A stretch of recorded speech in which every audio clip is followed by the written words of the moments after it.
ځلانده لمر پوره 840 کاله وړاندې د 1129 میلادي کال د اسلامي نړۍ په اسمان د صلیبیانو د ورانکارۍ او د مسلمانو حاکمانو د غدارۍ تورې ورځې راخورې وې. دوی په ګډه سره غوښتل چې د اسلام رڼا نوره ختمه شي. صلیبیانو په ډیره چټکتیا او زیرکتیا سره خپل جالونه هرې خواته اچول. غوښتل یې چې د نړۍ رنګ بدل کړي. د دوی کړنو د انسانیت ټولې پولې له منځه وړې وې. مسلمه امت د خپل ژوندانه ډیرې ترخې تجربې له تاریخ سینې ته سپارلې.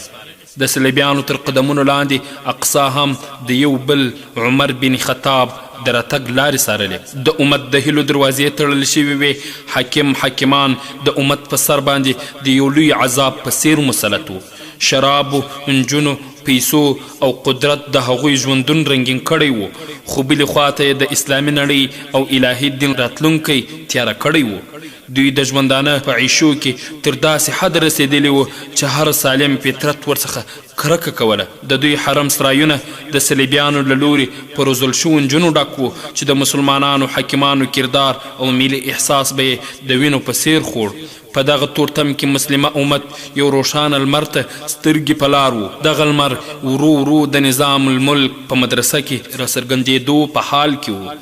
دغه لمر د نور الدین زنګي تر لاس لاندې داسې روزنه ولیده چې ځلا یې د صلیبیانو لپاره یو وژونکې برېښنا جوړه کړه.